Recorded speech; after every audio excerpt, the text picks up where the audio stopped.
आज हम लोग संपर्क में रखे दो पतले लेंसों से बने संयुक्त लेंस की फोकस दूरी के बारे में पढ़ेंगे।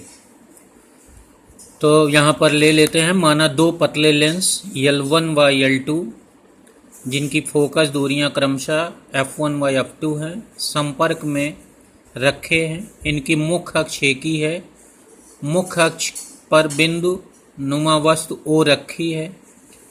पहला लेंस O का प्रतिबिंब I' पर बनाता है, जो दूसरे लेंस L2 के लिए आभासी वस्तु का कार्य करता है, और I' का प्रतिबिंब लेंस L2 द्वारा I पर बनता है। इस प्रकार दोनों लेंस मिलकर O का प्रतिबिंब I पर बनाते। तो यहाँ पर ये किरण आरेख बनाया गया है। यहाँ दो लेंस L1 व L2 हैं, एक दूसरे के संपर्क में रखे हुए हैं।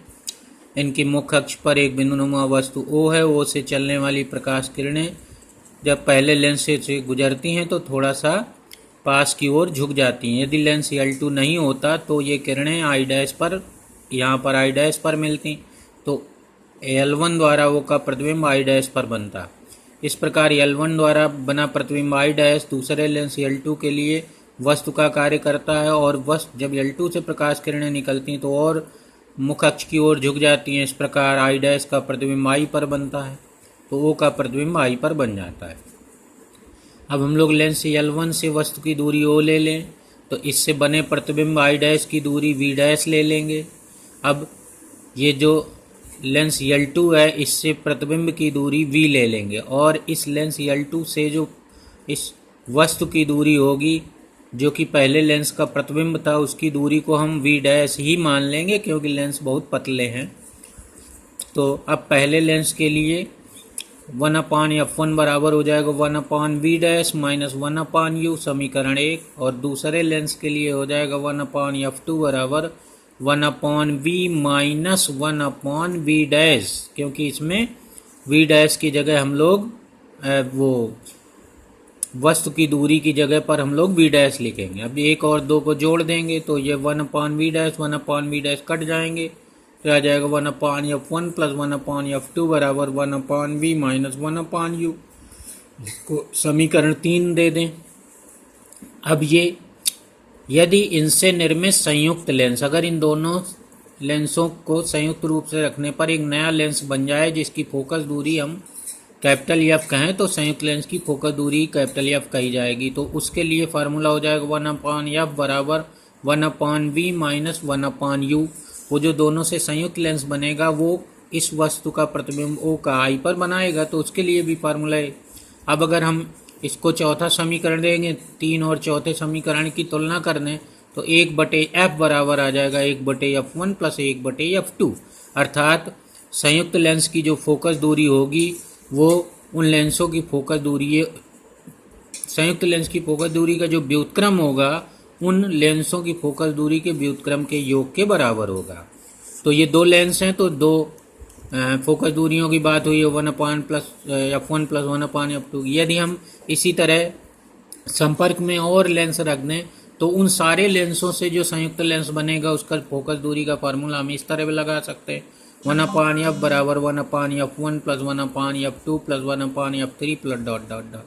तो इस तरह से दो लेंसों से या दो से अधिक लेंसों से जो संयुक्त लेंस बनता है उसकी फोकस दूरी का फार्मूला हो गया। अब यहाँ पर और समझ लेते हैं कि अगर इन दोनों लेंसों में से एक लेंस उत्तल होता, दूसरा अवतल होता, क्योंकि अभी हम लोगों ने दोनों उत्तल लेके पढ़े, तो यहाँ पर जो उत्तल लेंस होगा उसकी फोकस दूरी पॉजिटिव लेंगे और उसकी अवतल लेंस की नेगेटिव लेंगे। तो जब इसका मान रखेंगे तो यहाँ पर माइनस साइन आ जाएगा, तो F बराबर आ जाएगा F1 F2 बटे F2 माइनस F1।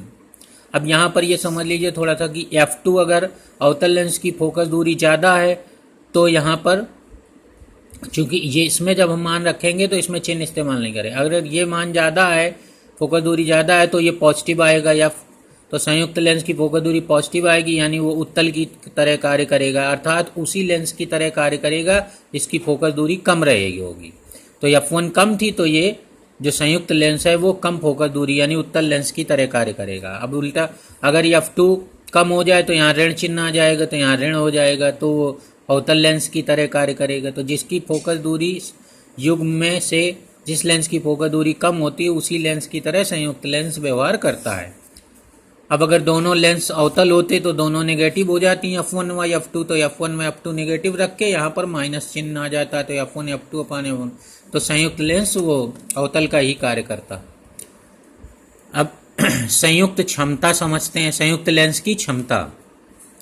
तो हम लोग क्षमता का फार्मूला जानते हैं, P बराबर होता है 1/, फोकस दूरी। तो संयुक्त लेंस की जो क्षमता होगी P बराबर 1/f होगी, और 1/f की जगह हम लिख सकते हैं 1/f1 प्लस 1/f2। पीछे हम लोग पढ़ चुके हैं अगर दो लेंस हैं, और 1/f1 हो जाएगा P1, 1/f2 हो जाएगा P2।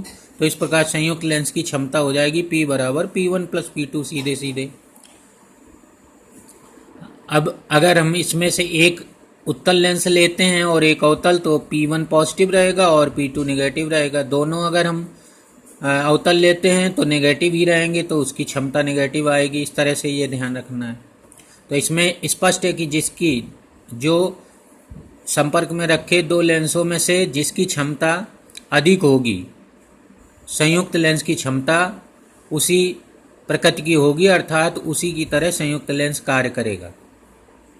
अब लेंसों के संपर्क में रखे जाने पर रेखीय आवर्धन कितना प्राप्त होता है? तो लेंसों के संपर्क में रखे जाने पर जो कुल रेखीय आवर्धन होता है m बराबर वो होता है m1 into m2 into m3 dot dot dot, अर्थात जो कुल रेखीय आवर्धन होता है वो सभी लेंसों के रेखीय आवर्धनों के गुणनफल के बराबर होता है। तो ये है रेखीय आवर्धन के बारे में भी समझ लीजिए।